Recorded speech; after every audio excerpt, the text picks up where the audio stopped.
Ya, Assalamualaikum warahmatullahi wabarakatuh. Waalaikumsalam warahmatullahi wabarakatuh. Waalaikumsalam warahmatullahi Waalaikumsalam wabarakatuh. warahmatullahi wabarakatuh. Ya, selamat Waalaikumsalam. pagi semuanya. Pagi. Pagi, Bu. Pagi, Bu. Yang bergabung baru 20 ya. Ya, Bu, saya WhatsApp di grup. Oke.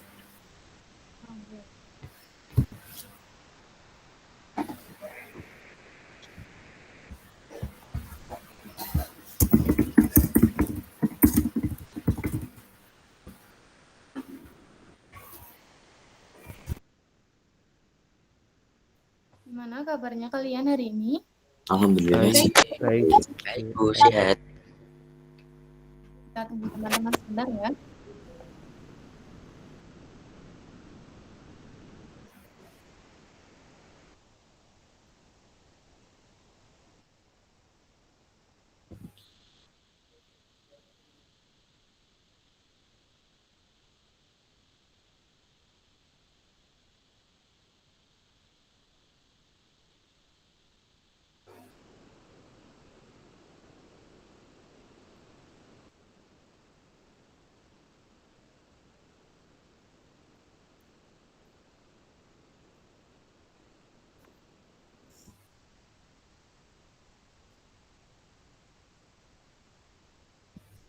Oke, jadi Ibu ingin memberikan informasi kepada kalian untuk pembelajaran hari ini. Itu Ibu akan melaksanakan penilaian sehingga nanti mungkin akan ada dosen yang ikut join dalam pembelajaran kali ini ya. Cuma mungkin dosen saya itu masih belum dapat bergabung. Mungkin nanti di tengah-tengah dapat bergabung. Baik, Bu. Kita mulai saja ya untuk pembelajaran hari ini karena sudah melewati pukul 8.30. Oke, sebelum memulai pembelajaran, kita berdoa terlebih dahulu. Berdoa sesuai agama dan kepercayaan masing-masing. Berdoa mulai.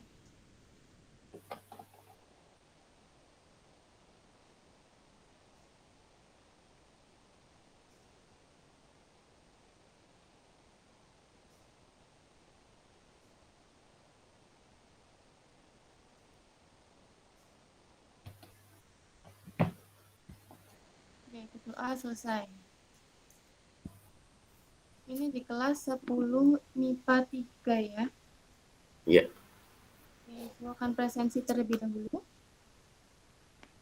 Untuk Anjani Nurul. Hadir, Bu. Aprilia Kusuma. Hadir, Bu. Arya Zaki. Hadir, Bu. Atta Beckham. Hadir, Bu. Asfarafi. Hadir, Bu. Oke. Bella Pungki. Bella belum hadir.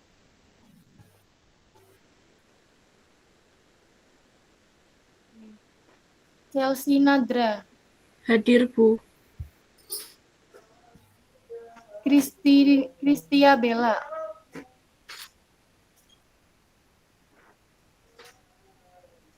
Kristia Bella hadir. Cindy Nabila. Hadir. Dimas Julian.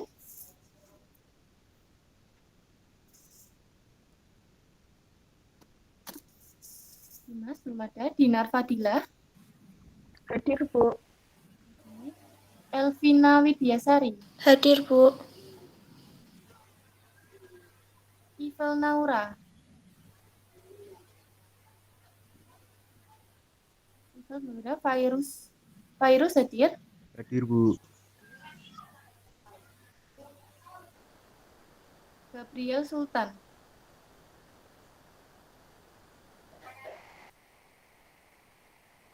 Irgi Hasan. Hadir. Irviera. Hadir, Bu. Fatir Alif. Hadir, Bu. Christian Adia. Hadir, Bu. Oke.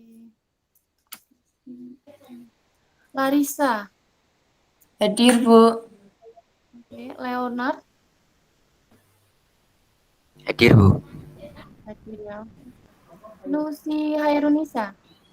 Hadir, Bu. Hadir. Muhammad Sandi. Muhammad Sandi Kurniawan. Belum hadir. Muhammad Farizal. Hadir, Bu. Muna Putri. Hadir, Bu. Oke. Nabila Aisyah. Hadir, Bu. Nadia Putri. Nadia Putri hadir. Naisila Isti.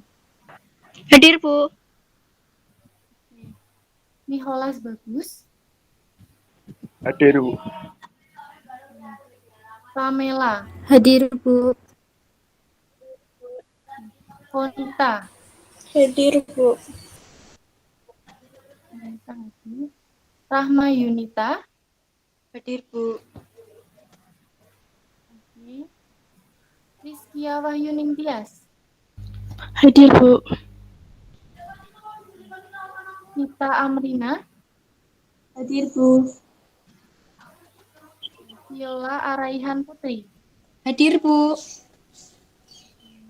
Di sini ada yang belum terpanggil namanya. Saya, Bu Givari. Fari. Oke, ada lagi? Saya Prisabella Deviananta baru bergabung. Istia Bella sama Bella Pungki Deviananta. yang lain ada?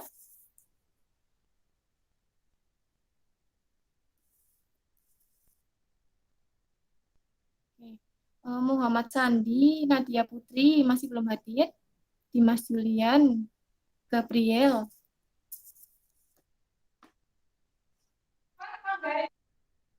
Oke, ya tidak ada. Bu, saya Evo Aura nomor 13 hadir, cuman kameranya nggak bisa dihidupin. Oke, Ivel Naura. Oke, Nomor Ada lagi? 13. ya oke. Kasih. Sama-sama.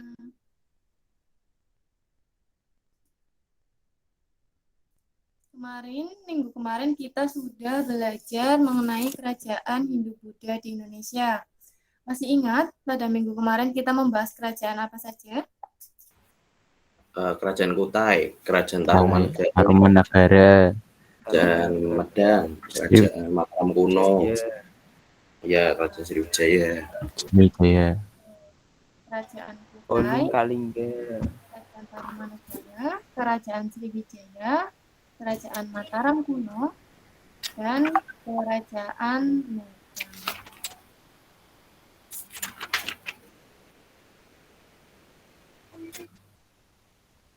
Nah, pada pembelajaran hari ini, kita akan melanjutkan pembelajaran minggu kemarin.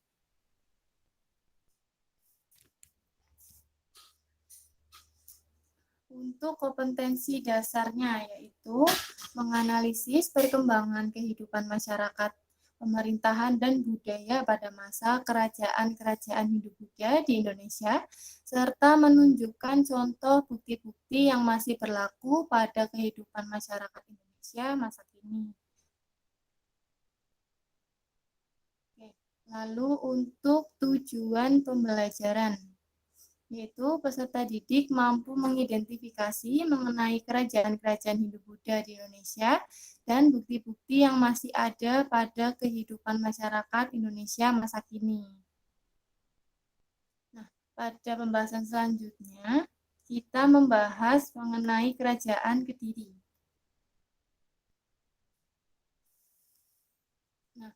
Kerajaan Kediri ini berawal dari pembagian Kerajaan Airlangga menjadi Kerajaan Jenggala dan Kerajaan Panjalu di Kediri yang hanya dibatasi oleh Sungai Brantas.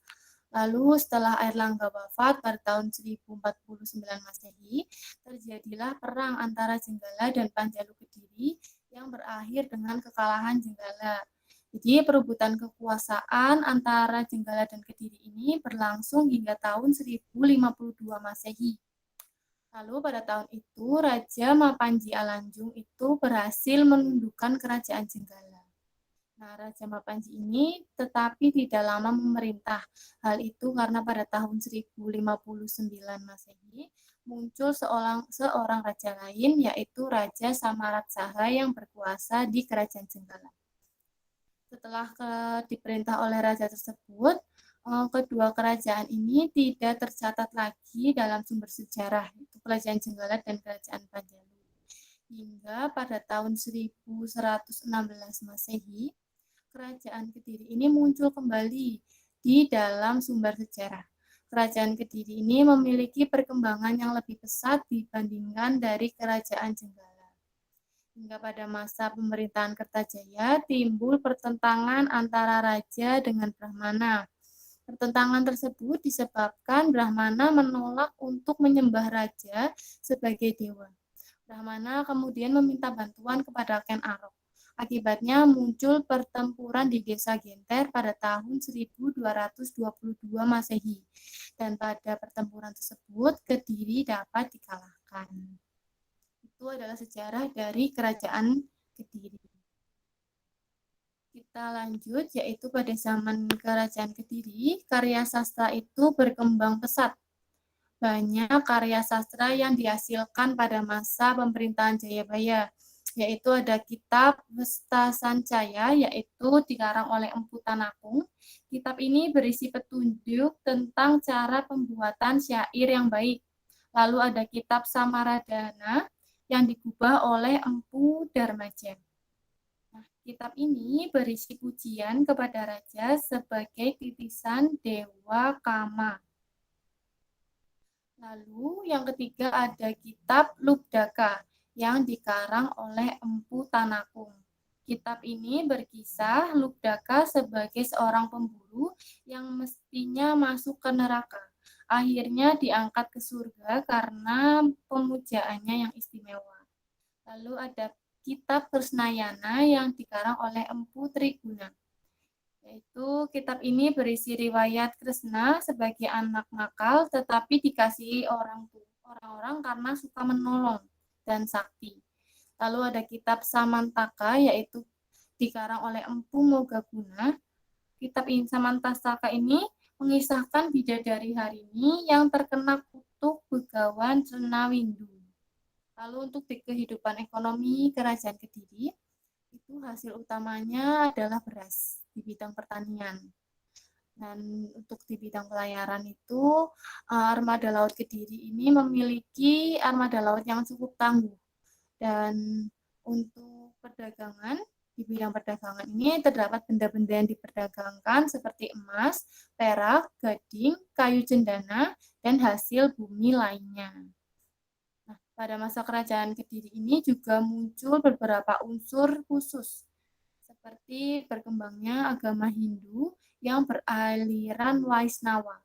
Lalu munculnya gejala Indosianisasi, lalu ada gelar pejabat menggunakan nama hewan, berkembangnya sinkretisme, perkembangan tulisan berbentuk persegi, puncak perkembangan sastra Indonesia kuno, dan kebiasaan menggunakan lencana Garuda Muka.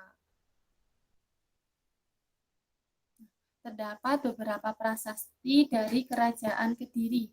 Yang pertama ada Prasasti Sirah Keting yang berangkat tahun 1104. Bisa kita lihat gambarnya. Nah, kitab ini memuat pemberian hadiah kepada rakyat desa oleh Jayawarsa. Lalu yang kedua itu ada Prasasti Ngantang yang berangkat tahun 1135 yang menyebutkan Raja Jayabaya yang memberikan hadiah kepada desa Ngantang sebidang tanah yang bebas dari pajak. Lalu Prasasti Kamulan yang memuat masa pemerintahan Kertajaya yang masih mengalahkan musuhnya di Katang-Katang. Oke, sebentar.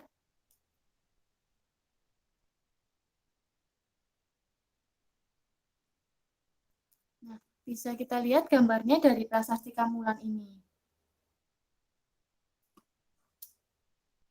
Oke, kita lanjut. Kerajaan yang kedua adalah Kerajaan Singosari. Kerajaan ini berawal dari tahun 1222 hingga 1292 Masehi. Nah, ini adalah sejarah kehidupan politik Kerajaan Singosari. Yaitu yang pertama, Kerajaan Singosari ini didirikan oleh Ken Arok dari Tumapel.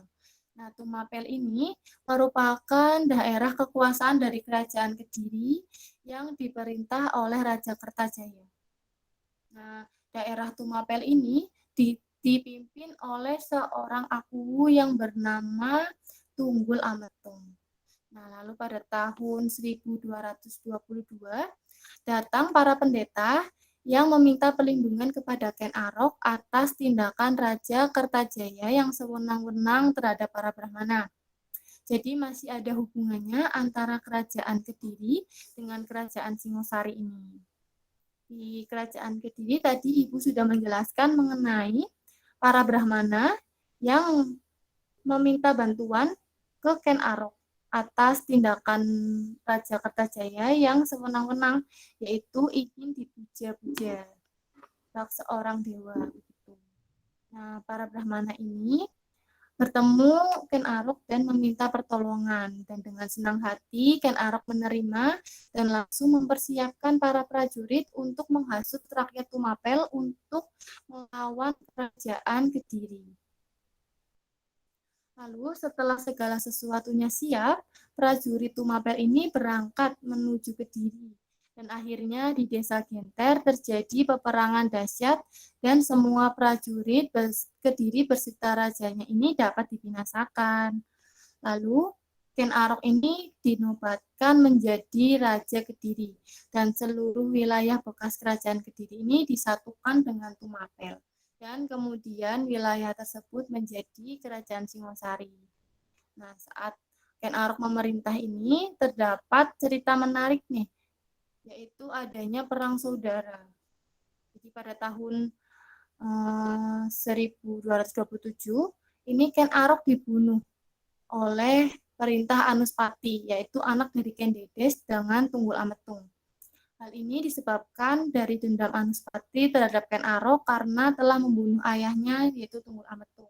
Jadi kan Ken Arok itu membunuh Tunggul Ametung karena Ken Arok ini ingin menguasai Tumapel yang saat itu dipimpin oleh seorang akuwu bernama Tunggul Ametung. Dan Ken Arok ini menikah dengan Ken Dedes.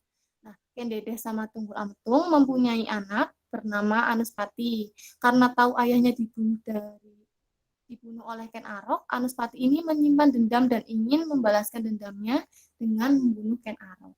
Lalu sepeninggalnya Ken Arok, maka kerajaan Singosari dipimpinlah oleh Anuspati, anak dari Tunggul Ametung dan dari Ken Dedes.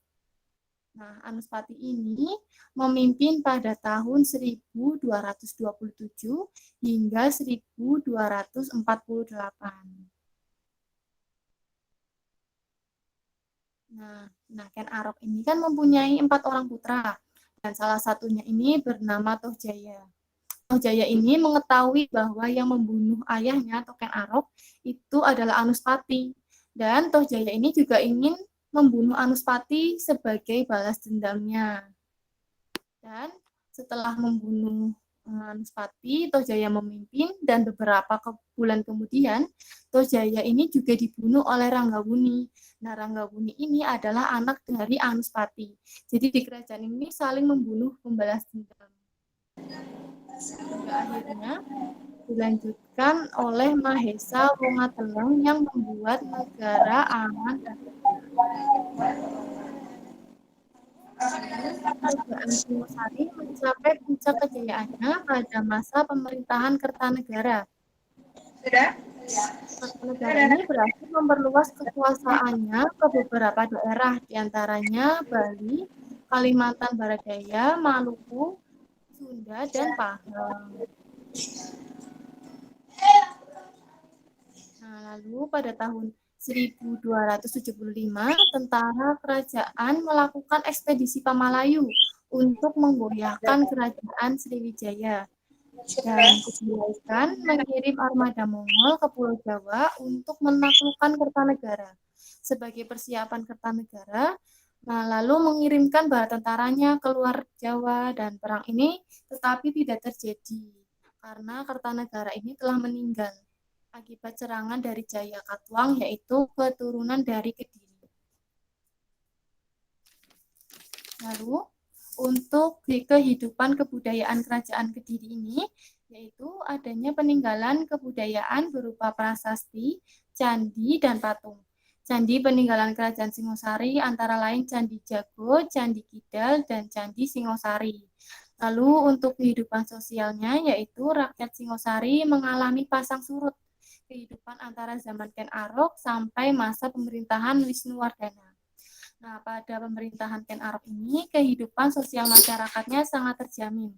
Dan pada masa pemerintahan Kertanegara, kerajaan dibangun dengan baik sehingga rakyat hidup aman dan sejahtera.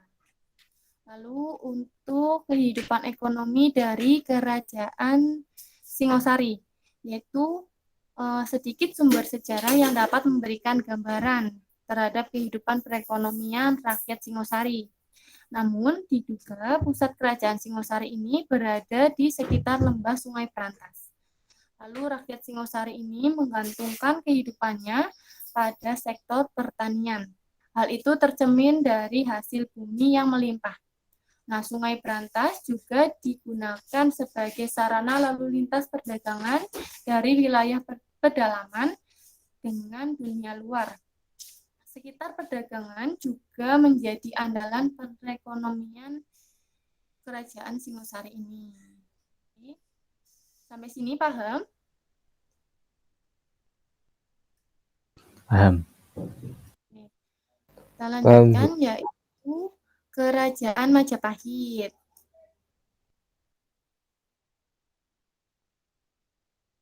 Nah, sebelum membahas kerajaan Majapahit, Ibu ingin bertanya, apa yang kalian pikirkan ketika mendengar kata kerajaan Majapahit? Sumpah Palapa. Sumpah Palapa. Ada yang lain? Buah Kelanjutan Majeng, dari Majapahit. kerajaan Singosari. Oh iya, ada lagi? Ya, jadi kerajaan Majapahit ini benar terkenal dengan Sumpah Palapa yang diucapkan oleh Gajah Mada. Nah, Gajah Mada ini merupakan mahapati dari Raja Hayam Wuruk. Nah, kerajaan Majapahit ini merupakan kerajaan besar yang berpusat di Jawa Timur dan berkuasa cukup lama, sekitar tahun 1293 Masehi hingga 1500 Masehi. Dan pada kepemimpinan Hayam Wuruk ini, kerajaan Majapahit ini meluas kekuasaannya mencakup seluruh Nusantara. Nah, Raja Hayam Wuruk dibantu oleh mahapatinya, yaitu Gajah Mada. Lalu untuk sejarah kerajaan Majapahit. Munculnya kerajaan Majapahit ini erat hubungannya dengan keruntuhan kerajaan Singosari. Benar ya?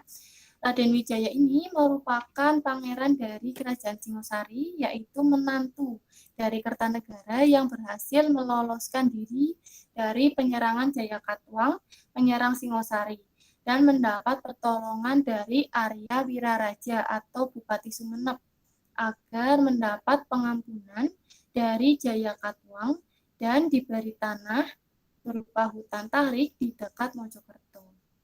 Nah, daerah tersebut kemudian diberi nama Majapahit. Lalu untuk sumber sejarah kerajaan Majapahit, yaitu terdapat prasasti Butak yang berangkat tahun 1294 yang memuat peristiwa runtuhnya kerajaan Singosari dan perjuangan Raden Wijaya untuk mendirikan kerajaan. Lalu Kidung Hastawijaya dan Panji Wijayakrama memuat awal perkembangan Majapahit, serta terdapat kitab Pararaton dan kitab Negara Kertagama. Kerajaan Majapahit ini mencapai puncak kejayaannya pada masa Hayam Wuruk di tahun 1350 hingga 1389 yang dibantu oleh Mahapati Gajah Mada. Lalu menurut Kitab Negara Kertagama, daerah kekuasaan Majapahit ini melingkupi Sumatera, Semenanjung Malaya, Kalimantan, Sulawesi, lalu Kepulauan Nusa Tenggara, Maluku, Papua, Tumasik atau Singapura, dan sebagian Kepulauan Filipina. Bisa kita lihat ini peta yang berwarna merah. Yang berwarna merah ini merupakan peta wilayah kekuasaan Kerajaan Majapahit. Cukup luas senusantara dari ujung sini hingga sini. Cukup luas ya. Oke, kita lanjut. Raja-raja Kerajaan Majapahit. Yang pertama ada Raden Wijaya. Raden Wijaya ini memerintah pada tahun 1293 hingga 1309. Nah, Raden Wijaya ini dinobatkan menjadi Raja Majapahit pertama pada tahun 1293. Ia bergelar Kertarajasa. Lalu untuk memperkuat kedudukannya sebagai raja Majapahit, Raden Wijaya ini menikahi keempat putri Kertanegara, yaitu Tribuaneswati, ada Narenda Duwita, Pranjaparamita, dan Gayatri. Lalu keadaan kerajaan Majapahit pada kekuasaan Raden Wijaya ini aman dan sejahtera. Perdagangan di Kerajaan Majapahit juga mengalami kemajuan karena memiliki pelabuhan penting seperti Pelabuhan Tuban, Gresik, Surabaya, dan Canggu. Pada tahun 1309, Raden Wijaya ini wafat dan digantikan oleh putranya Jayanegara. Nah, selanjutnya Kerajaan Majapahit dipimpin oleh Sri Jayanegara yang merupakan anak dari Raden Wijaya. Nah, Sri Jayanegara ini memerintah pada tahun 1309 hingga 1328. Nah, pada masa pemerintahan Jayanegara ini terjadi banyak pemberontakan. Nah, pemberontakan tersebut seperti pemberontakan Ranggalawe pada tahun 1309, lalu pemberontakan Sora pada tahun 1311, pemberontakan Nambi pada 1316, lalu ada pemberontakan Semi yang terjadi pada tahun 1318 dan pemberontakan Kuti pada tahun 1319. Nah, pada pemberontakan Kuti ini, Jayanegara terpaksa melarikan diri dan mengungsi ke Bandander. Nah, selama melarikan diri, Raja Jayanegara ini mendapat perlindungan dari pasukan Bayangkari yang dipimpin oleh Gajah Mada. Berkat strategi Gajah Mada yang jitu, pemberontakan Kuti ini dapat dihancurkan, sehingga Jayanegara dapat kembali bertahta. Lalu atas jasanya jasa dari Gajah Mada, karena telah menyelamatkan negara, sehingga Gajah Mada ini diangkat menjadi Patih Kahuripan. Lalu selanjutnya Gajah Mada diangkat menjadi Patih Daha, dan pada tahun 1328, Raja Jayanegara ini dibunuh oleh Tanca. Ia adalah seorang tabib kerajaan, dan Raja Jayanegara ini dimakamkan di Candi Senggrapura di Kapopongan. Lalu pemerintahan ini dilanjutkan oleh Tribuana Tunggadewi. Nah, Tribuana Tunggadewi ini merupakan adik perempuan dari Sri Jayanegara. Pada masa pemerintahan Tribuana Tunggadewi ini timbul pemberontakan Sedeng dan Keta di daerah Besuki tahun 1331. Pemberontakan ini dapat dihancurkan oleh pasukan Gajah Mada. Lalu atas jasa-jasanya, Gajah Mada ini diangkat menjadi Mahapatih Kerajaan Majapahit. Lalu setelah diangkat menjadi Mahapatih, Majapahit ini mengucapkan sumpah untuk menyatukan Nusantara.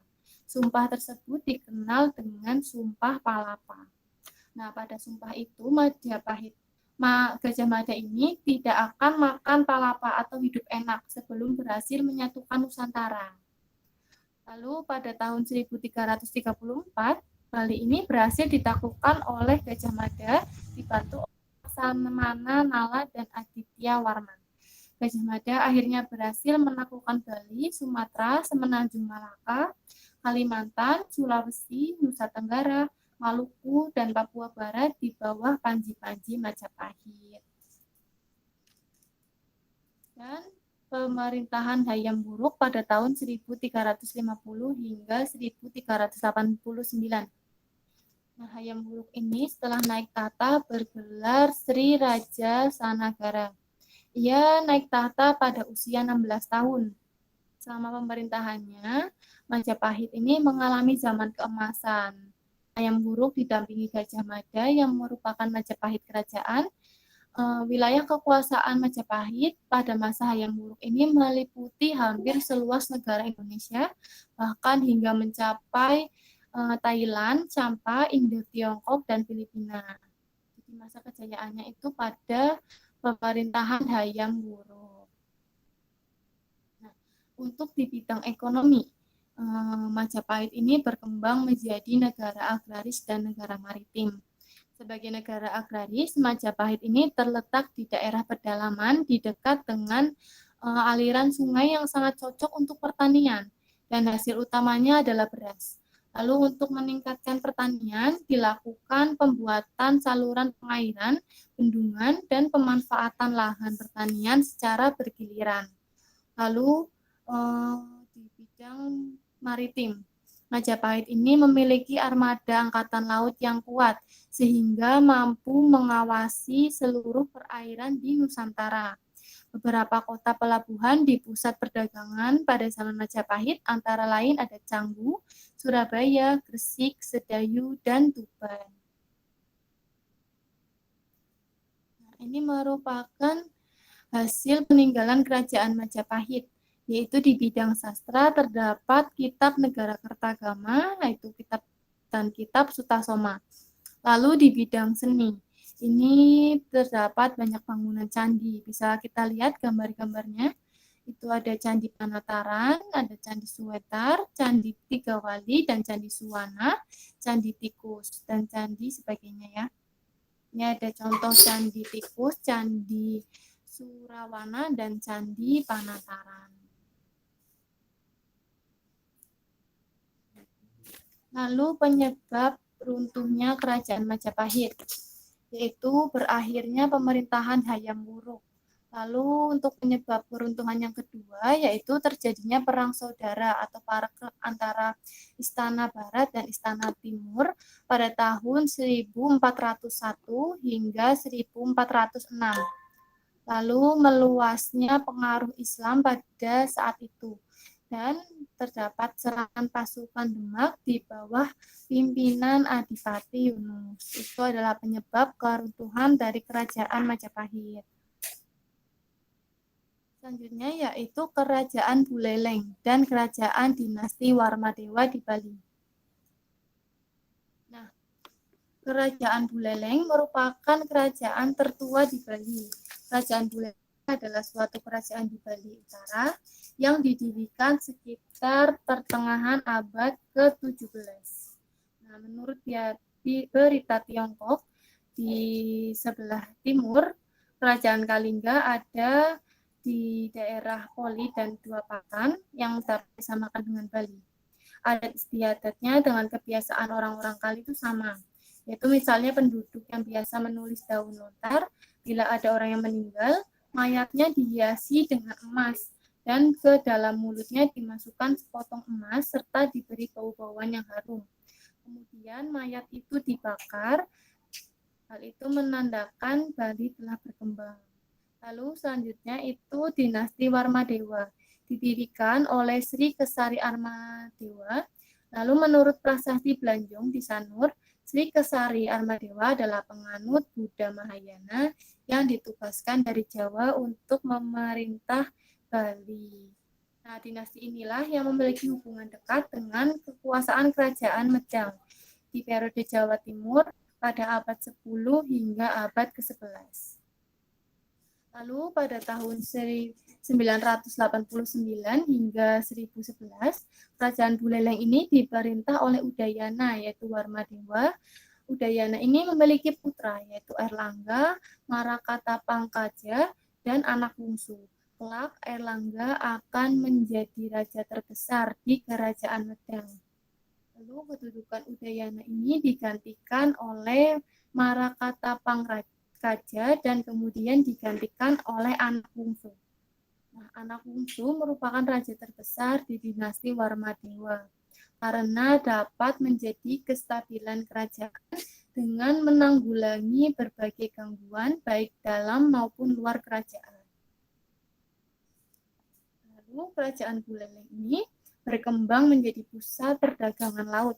Hasil pertaniannya seperti kapas, beras, kemiri, bawang yang berasal dari pedalaman diangkut melalui darat menuju Buleleng dan diperdagangkan ke pulau lain.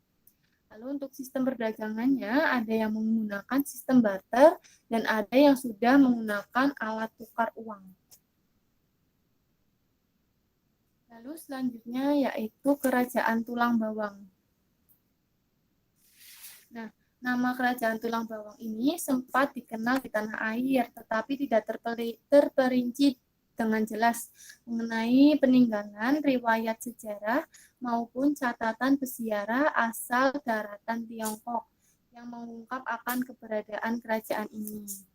Nah, lalu ada prasasti Kedukan Bukit yang ditemukan di Palembang yang menyebutkan saat itu Kerajaan Sriwijaya telah berkuasa. Ekspedisinya menaklukkan daerah-daerah lainnya, terutama 2 pulau yang berada di bagian barat Indonesia. Nah, sejak itu, nama dan kebesaran Kerajaan Tulang Bawang ini yang sempat berjaya akhirnya lambat laun meredup. Kerajaan Sriwijaya yang dikenal sebagai kerajaan maritim terus berkembang pesat.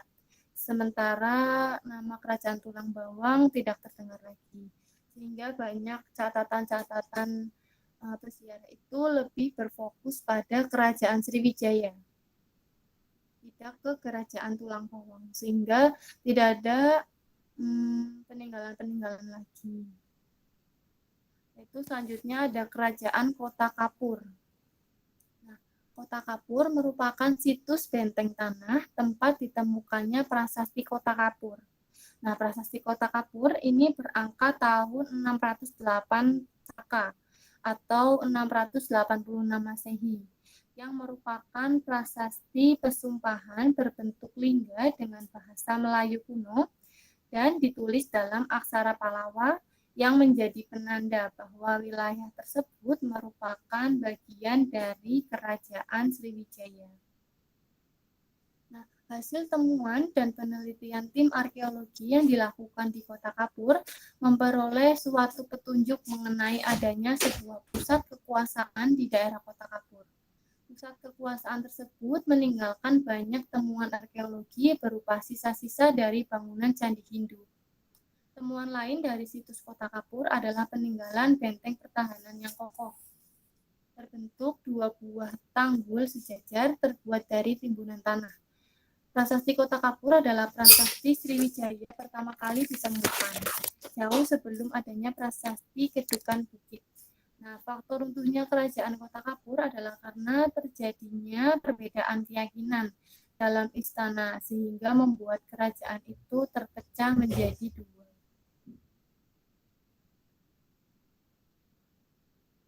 Nah, selanjutnya kita akan belajar mengenai terbentuknya jaringan Nusantara melalui jaringan jalur perdagangan.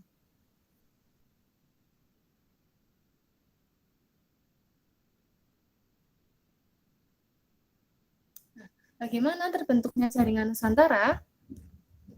Jadi itu pada abad kedua, dimulai abad kedua, Indonesia menjalin hubungan dengan India, sehingga agama Hindu-Buddha masuk dan berkembang. Lalu, hingga pada abad kelima, Indonesia telah menjadi kawasan tengah yang dilintasi jalur perdagangan laut antara India dan Tiongkok. Jalur perdagangan tersebut dikenal dengan nama Jalur Sutra Laut, dimulai dari Tiongkok melalui Laut Tiongkok Selatan, kemudian ke Selat Malaka, India, lalu ke Teluk Persia, dan Laut Tengah. Indonesia ini dengan Selat Malaka terlibat perdagangan dengan modal utama rempah-rempah seperti lada dari Sumatera, cengkeh dan pala dari Indonesia Timur, dan jenis kayu-kayuan dari Nusa Tenggara. Nah, posisi Indonesia yang strategis dan hasil sumber daya alam yang melimpah menyebabkan Indonesia mampu menjadi salah satu pusat perdagangan yang penting di jalur dagang antara Asia Timur hingga Asia Barat dengan Selat Malaka yang menjadi pusat atau pelabuhan dagang.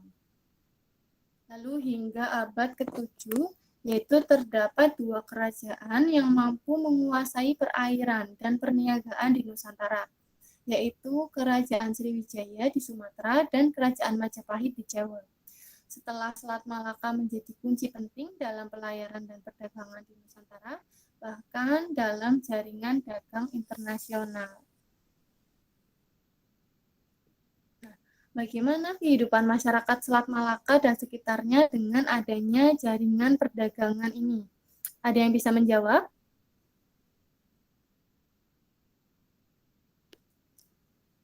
Bagaimana kehidupan masyarakat setelah mendapat pengaruh dari luar?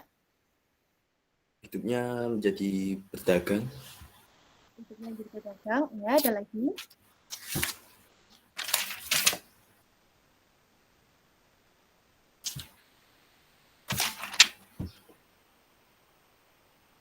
Ada lagi yang ingin menjawab? Bagaimana kehidupan masyarakat Selat Malaka dan sekitarnya setelah adanya jaringan perdagangan? Saya lagi ya. Kehidupan penduduk di sepanjang Selat Malaka menjadi lebih sejahtera oleh proses integrasi perdagangan dunia yang melalui jalur laut tersebut. Mereka menjadi lebih terbuka secara sosial ekonomi untuk menjalin hubungan niaga dengan pedagang-pedagang asing yang melewati jalur itu. Di samping itu, masyarakat setempat juga semakin terbuka oleh pengaruh-pengaruh budaya luar. Kebudayaan India dan Tiongkok ketika itu jelas sangat berpengaruh terhadap masyarakat di sekitar Selat Malaka. Bahkan sampai saat ini pengaruh budaya terutama India masih dapat kita jumpai pada masyarakat sekitar Selat Malaka. Ya, terima kasih Arya untuk jawabannya. Sangat jelas ya untuk jawabannya telah disampaikan oleh Arya. Jadi kehidupannya itu menjadi lebih maju karena telah menerima budaya dari luar. Sehingga masyarakat bisa mengenal agama dan kebudayaan Hindu-Buddha dan mengenal perdagangan dan mengenal kebudayaan-kebudayaan yang membuat lebih maju. Nah, lalu untuk jaringan dagang dan jaringan budaya itu juga berkembang pesat antar pulau. Jadi nggak cuma di Selat Malaka saja. Karena seperti Laut Jawa hingga Kepulauan Maluku juga mendapatkan pengaruh dari jaringan perdagangan ini. Mereka secara tidak langsung terintegrasi dengan jaringan ekonomi dunia yang berpusat di Selat Malaka. Dan sebagai di pantai Sumatera, seperti Garus, komoditas penting yang menjadi barang perdagangan pada saat itu adalah rempah-rempah, kayu manis, cengkih, dan pala. Lalu akulturasi kebudayaan Nusantara dan Hindu-Buddha di Indonesia.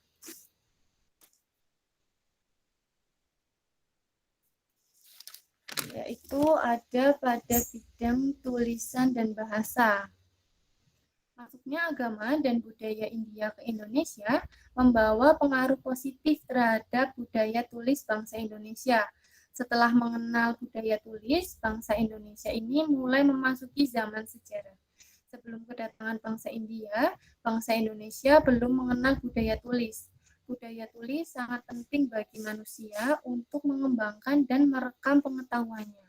Melalui budaya tulis itu, manusia dapat mempelajari sesuatu dan mewariskannya kepada generasi berikutnya.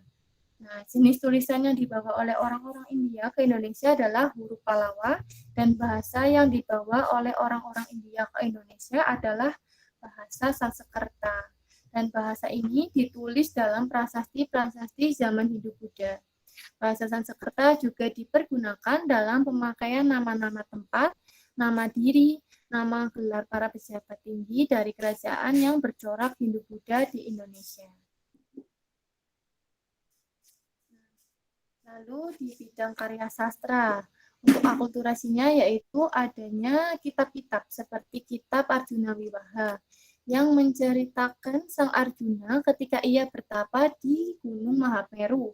Lalu kitab Sutasoma yang isinya berupa 5 larangan, yaitu melakukan tindakan kekerasan, mencuri, berjiwa dengki, berbohong, dan mabuk. Lalu kitab Negara Kertagama, yaitu silsilah raja-raja, keadaan kota raja, upacara sadra, wilayah kerajaan Majapahit, dan negara-negara bawahan Majapahit. Itu merupakan isi dari kitab Negara Kertagama. Lalu di bidang karya sastra juga terdapat cerita Mahabharata dan cerita Ramayana. Nah, cerita Mahabharata ini merupakan sebuah karya sastra kuno yang berasal dari India. Dan buku ini terdiri dari 18 kitab. Lalu ada cerita Ramayana. Ramayana ini berarti perjalanan Rama, yaitu sebuah cerita atau kisah kepahlawanan dari India. Nah, untuk akulturasi di seni bangunan. Nih, waktu itu kita sudah membahas mengenai perbedaan candi Hindu dan candi Buddha. Nah, candi ini merupakan bentuk dari akulturasi kebudayaan Nusantara dengan Hindu Buddha di Indonesia. Ada yang masih ingat perbedaan dari candi Hindu dan candi Buddha?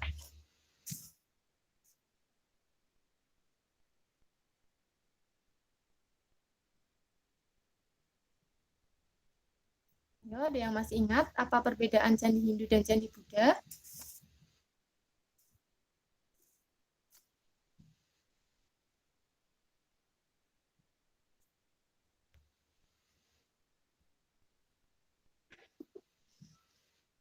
Coba Ibu tunjuk ya. Untuk Givari, coba. Iya. Coba kamu jelaskan mengenai perbedaan dari candi Hindu dan candi Buddha. Kalau Buddha, Ya. puncaknya berbentuk kubus dan biasa disebut stupa. Kalau Hindu, puncaknya meruncing, berbentuk tabung dan bisa disebut amalaka. Ya. Oke. Ada yang lain? Terima kasih, Givari. Nah, jadi perbedaan candi Hindu dan Buddha, selain yang disebutkan Givari, itu juga terdapat perbedaan di bagian fungsi. Jadi di candi Hindu ini berfungsi hanya sebagai makam atau raja. menyimpan napi jenazah. Sedangkan di candi Buddha ini berfungsi sebagai apa? Ada yang tahu? Untuk tempat peribadahan. Tempat ibadah. Nah, jadi candi Buddha ini berfungsi sebagai tempat peribadatan. Lalu pada candi Hindu yang candinya besar seperti Candi Prambanan ini biasanya memiliki 4 ruang candi yang berisi sebuah patung dewa. Dan candi yang berukuran kecil seperti kompleks Candi Dieng biasanya hanya terdapat 1 ruang utama yang terletak di bagian depan candi dan biasanya berisi patung Dewa Siwa. Untuk relief di Candi Hindu menggambarkan cerita agama Hindu yaitu cerita Ramayana dan cerita Mahabharata. Sedangkan untuk relief di Candi Buddha ini terdapat menceritakan orang-orang suci seperti Lalita Wistara dan Janda Yuha. Untuk contoh Candi Hindu itu seperti Candi Prambanan, Candi Dieng, Candi Gedong Songo, Candi Panataran, dan Candi Kidal. Untuk contoh Candi Buddha, ada yang bisa memberikan contoh Candi Buddha apa saja? Candi Borobudur, Candi Mendut, Candi Pawon, Candi Sewu, Candi Ngawen, Candi Kalasan, Candi Lumbung, Candi Bubrah, Candi Sajiwan, Candi Ratu Boko, dan Candi Banyu Nibu. Ya, terima kasih Arya, jawaban yang sangat lengkap ya, banyak sekali. Itu adalah akulturasi kebudayaan di seni bangunan. Nah, Selanjutnya itu akulturasi di seni patung. Ini ada 2 buah gambar, yaitu patung Hindu dan patung Buddha. Ada yang bisa menjelaskan apa bedanya dari patung Hindu dan patung Buddha?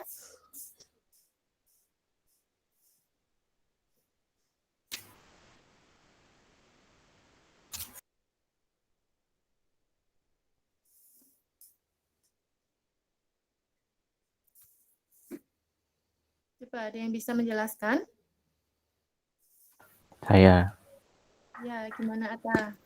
Patung Hindu biasanya berwujud dewa-dewi, raja, dan makhluk mistik seperti Makara, sedangkan patung Buddha umumnya berwujud sang Buddha dalam berbagai posisi. Ya, terima kasih jawabannya Atta. Benar ya?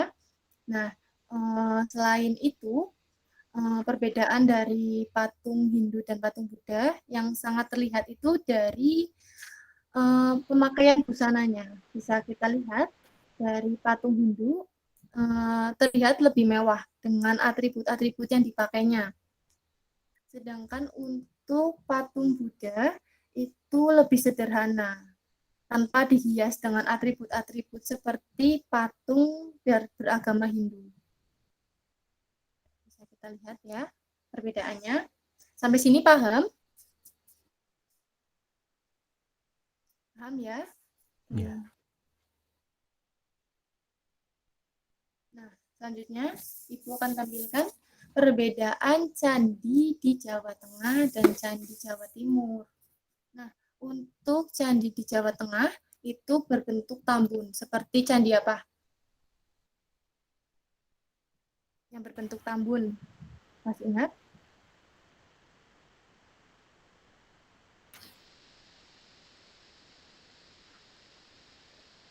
Yang berbentuk tambun adalah Borobudur. Oke, untuk di Jawa Timur itu bangunannya biasanya ramping. Lalu untuk candi di Jawa Tengah itu atapnya berundak-undak dan puncaknya berbentuk ratna atau stupa. Sedangkan untuk candi di Jawa Timur atapnya merupakan bebatuan tingkatan dan puncaknya berbentuk seperti itu. Lalu untuk gawang pintu dan relung berhiaskan kala makara. Sedangkan di candi Jawa Timur itu tidak ada.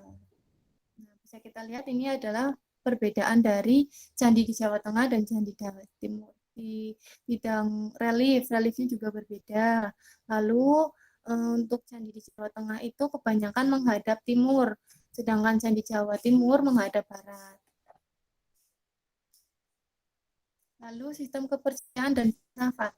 Sistem kepercayaan masyarakat Indonesia asli adalah pemujaan terhadap nenek moyang.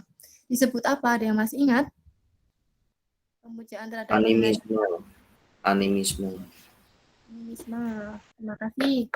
Jadi pemujaan terhadap roh nenek moyang adalah animisme. Dan setelah masuknya agama dan kebudayaan Hindu-Buddha, terdapat praktik pemujaan roh nenek moyang yang berlangsung di kompleks candi. Pada agama Hindu, raja yang telah meninggal dianggap menyatu dengan dewa untuk memuja raja yang telah meninggal dan dibuat sebuah candi atau patung yang akhirnya menjadi objek pemujaan. Lalu untuk di sistem pemerintahan, yaitu dulunya yang dipimpin adalah kepala suku di Indonesia. Sedangkan setelah masuknya pengaruh dan adanya Hindu-Buddha itu, kan dikenalkan sistem kerajaan. Nah, sistem kerajaan ini, kepala pemerintahannya dipimpin oleh seorang raja yang bersifat turun-temurun. Dan pada masa itu, konsep bahwa raja adalah titisan Dewa Wisnu dan kekuasaan raja tidak dapat diganggu-gugat dan bersifat mutlak. Lalu untuk sistem penanggalan. Sistem penanggalan masyarakat Indonesia ini memanfaatkan sistem penanggalan kalender Mongso atau kalender Wuku. Lalu setelah masuknya pengaruh Hindu-Buddha itu memunculkan tradisi penanggalan sistem kalender Saka yang kita pakai, yaitu membagi masa 1 tahun menjadi 365 hari. Lalu untuk seni ukir dan pahat, yaitu kesenian yang berkaitan dengan seni rupa. Pada berkembangnya masa Hindu-Buddha adalah seni pahat. Pada masa Hindu-Buddha, seni pahat ini berkembang pada bangunan candi yang dapat berupa pahatan atau patung pada candi. Nah, kita langsung saja ke latihan soal ya, karena waktunya sebentar lagi selesai. Semangat ya buat latihan soal. Oke, pertanyaan nomor 1. Kerajaan Majapahit mencapai puncak kejayaannya pada masa Hayam Wuruk. Ayam Wuruk. Hayam Wuruk. benar ya. Jadi Kerajaan Majapahit itu mencapai puncak kejayaannya pada masa Hayam Wuruk. Ini oleh Patih siapa tadi? Mahapatih siapa? Patih Gajah ya. Mata. Oke. Lalu soal nomor 2. Kerajaan tertua di Bali. Buleleng. Buleleng. Kerajaan Buleleng. Buleleng. Oke, benar ya, Kerajaan Buleleng. Lalu pertanyaan nomor 3. Alasan dari Kerajaan Tulang Bawang tidak banyak disebutkan oleh sumber sejarah. Ada yang masih ingat tadi kenapa tidak banyak disebutkan dalam sumber sejarah? Adanya kerajaan Sriwijaya yang berkembang pesat sehingga B. banyak sumber sejarah fokus menulis catatan mengenai kerajaan Sriwijaya. B. B. Jadi alasannya itu karena ada kerajaan Sriwijaya yang lebih menonjol. Sehingga para penulis lebih fokus untuk membuat catatan mengenai kerajaan Sriwijaya. Lalu nomor 4, relief yang menggambarkan cerita Ramayana dan Mahabharata merupakan relief yang ada pada candi. Tadi masih ingat? Prambanan. Prambanan, oke, ada lagi?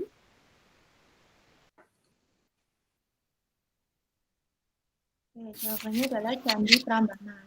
Candi Prambanan ini reliefnya menggambarkan cerita Ramayana dan cerita Mahabharata. Lalu soal nomor 5. Ciri khas patung yang ada dalam candi bercorak Buddha. Patung Buddha, ada yang ingat? Patung memakai atribut sederhana seperti hanya memakai jubah. Ya, jadi jawabannya adalah yang C. Patungnya memakai atribut yang lebih sederhana. Berbeda dengan candi bercorak Buddha, itu biasanya terdapat patung tetapi menggunakan atribut yang lebih banyak. Nah, bangunan candi merupakan akulturasi budaya lokal Indonesia. Kunden Berunda. A. Kunden Berunda. A. Dan Jawabannya Kunden Berunda ya. Jadi dari masyarakat sejarah. Lalu berakulturasi dengan budaya Hindu juga sehingga menjadi bangunan candi. Lalu pertanyaan nomor 7, bangunan candi berbentuk tambun merupakan ciri candi di daerah Jawa Timur. Jawa. apa yang masih ingat? Berbentuk tambun. Jawa Tengah. Jawa Tengah. Ya, jawabannya adalah Jawa Tengah. Kalau yang di Jawa Timur itu berbentuk lebih ramping. lebih ramping. Nah, soal terakhir. Candi Tikus merupakan candi yang berada di Jawa Timur. Majapahit. Peninggalan kerajaan apa? Majapahit. Ya, benar ya. Jadi Candi Tikus ini merupakan candi peninggalan dari kerajaan Majapahit. Berbentuk seperti apa? Ada yang tahu? Ada yang masih ingat?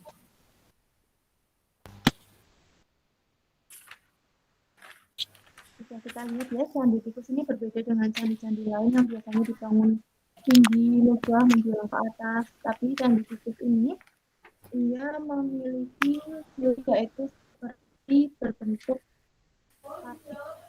petaan. Di sini ada air-air yang mengelilingi candi. Oke, sampai sini paham? Kita sudah selesai mengenai pembelajaran kita pada hari ini. Jadi kita sudah mempelajari beberapa kerajaan apa aja yang masih ingat? Majapahit. Kerajaan Majapahit. Kerajaan Buleleng. Singosari. Kerajaan Bawang. Tulang Bawang. Kerajaan Kota Kapur. Kerajaan Kota Kapur ya. Oke, udah paham ya semuanya. Nah, pada hari ini tuh terakhir kali Ibu mengajar kelas 10 IPA 3 ya. Terima kasih sudah diberikan kesempatan untuk mengajar kelas 10 IPA. Dan terima kasih kalian sudah berpartisipasi aktif untuk mengikuti pembelajaran kita pada hari ini. Sampai sini ada pertanyaan?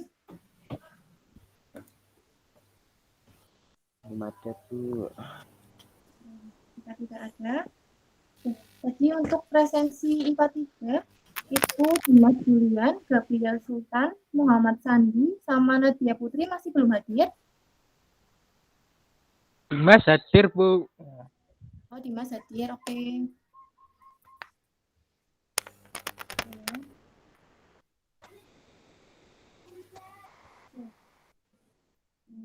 Mungkin Ibu cukupkan pertemuan kita pada hari ini. Semoga pembelajaran pada hari ini kalian semua bisa mendapatkan ilmu yang bermanfaat. Terima kasih juga untuk Bu Dian karena telah membimbing saya selama pembelajaran. Terima kasih Bu Dian dan terima kasih buat semuanya ya. Kita foto bersama dulu ya sebelum diakhiri. Bisa on cam semua.